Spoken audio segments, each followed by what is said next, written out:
Sup Nation, Garth here, and welcome to the Cardfighters Journal. First things first, I want to say congratulations to Tamara, Jake, and Jono for winning the Brisbane Regional Tournament. They placed first, obviously, since they won, with Spike Brothers, Dragonic Overlord at the end, and Gold Paladin. So they'll be heading to Singapore for Continentals later this year. This video is mainly going to be a review of all the new stuff that's been revealed, as well as how the lock mechanic works. It's been a bit of a big deal along the interwebs and such, as well as just the new Eradicator that was played in the anime. So we'll look at it. It is Eradicator Boeing Saber Dragon Reverse. Okay, it's cross ride for Eradicator Boeing Sword Dragon, so it's a break cross ride basically. So you're gonna get a plus regardless of when you ride this because you get 13, and you get the break ride skill as well. And basically, it is counterblast 4 to retire your entire opponent's field, because its skill is you counterblast 2, and you choose 2 of your Eradicator rear guards and lock them, and your opponent chooses 2 of their rear guards and retires them. When one of their rear guards is retired, it triggers. So it's an auto that... Oh wait, no, it's an activate. No, it is an activate. Never mind. Okay, so it's an activate. Where you counterblast 2, choose 2 of your Eradicators and lock them. Your opponent chooses 2 of their rear guards and retires them, and you get plus 10. So what lock is, it basically, you flip the card face down. The card can't be replaced, it can't be used for effects, it can't be targeted for anything. It's basically the circle itself is gone. It's disappeared. It doesn't exist anymore. Lock cards get unlocked at the end of the owner's turn. So say you lock your own cards, they get unlocked at the end of your turn. If you lock your opponent's cards, they get unlocked at the end of their turn. So pretty simple. Voting Saber is pretty good. It's pretty streamlined. It's a good skill.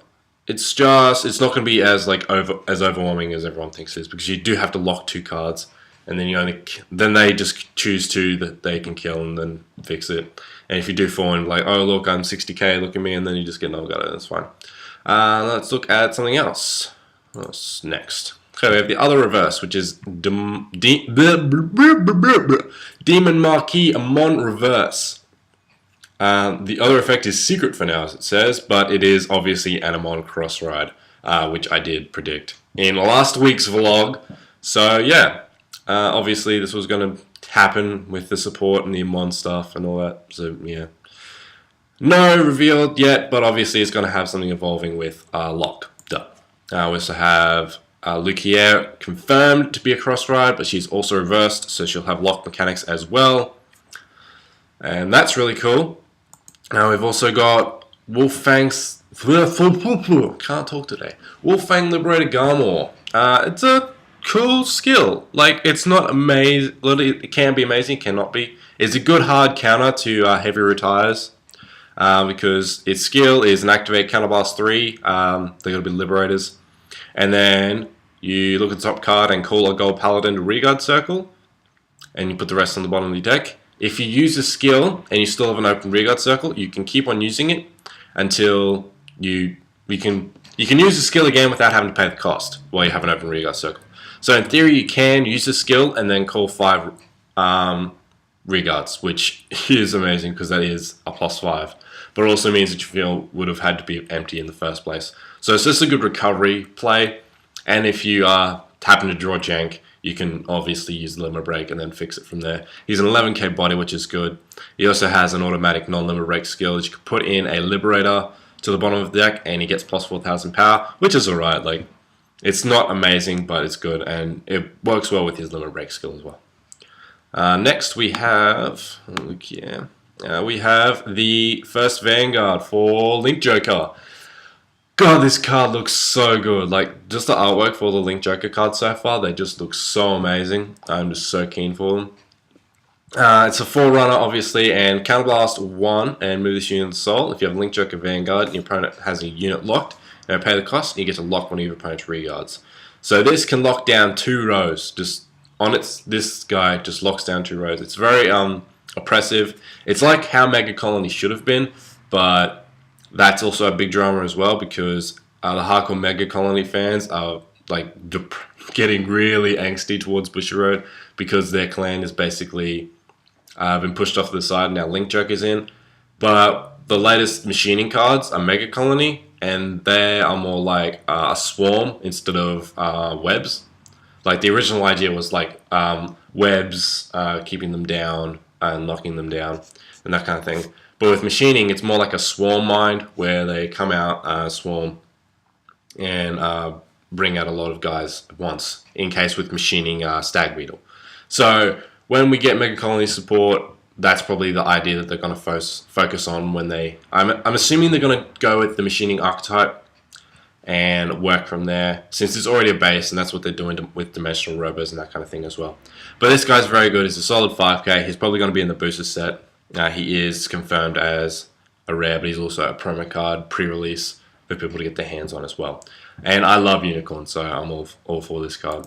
Next we have the other Pioneer, Forerunner for Gold Paladin. It's an activate skill. Put this unit on soul. Choose one of your Vanguards with Liberator in its name. And until the end of the turn, it gets, when a Gold Paladin is placed on the rearguard circle from your deck, this unit gets plus 3,000 power to the end of the turn. So you can use that to pump up Garmor by 15 when you use its skill 5 times. So it's pretty decent. Like, as far as Liberator starters, they haven't really got that much. They've got this and they've got Wingle Brave. So it's not... Most Liberator decks have been using Spring Breeze Messenger anyway. So we'll see if this card sees any play. I can't really see it seeing any play as Spring Breeze Messenger basically turns itself into a decent card. So we'll see what happens. I just don't think it's going to see that much play. Next we have some more Link Joker stuff.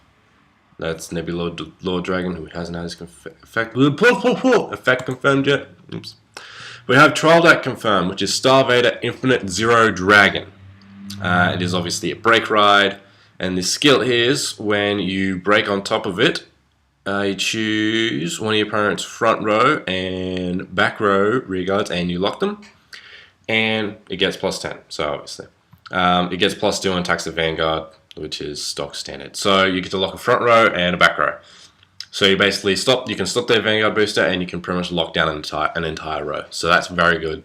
It's a nice break ride. It's going to be a good stock standard, slow, easy start for Link Joker. And I'm seeing a lot of cool, stunning capabilities that you can do with Link Joker that I really wish you could have been able to do with Mega Colony, but they sort of stopped it and they're going to be introducing it here, which is really cool.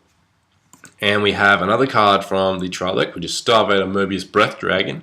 And when this unit attack hits the Vanguard, you choose one of your opponent's rearguards and lock it. This card's amazing! Like, it's just on hit, lock something. Like, it's just amazing pressure. You get 2 of these out at once with a decent booster, and you just hit things. And obviously with Link Joker, there's Stargaze, and I just see now, realizing after everything, that they are called, the race is Cyber Dragons. Let's follow the link and see what happens. But Cyber Dragons, that's amazing. There are no effects related to the race, only found Link Joker. And yeah, Starband Dragon.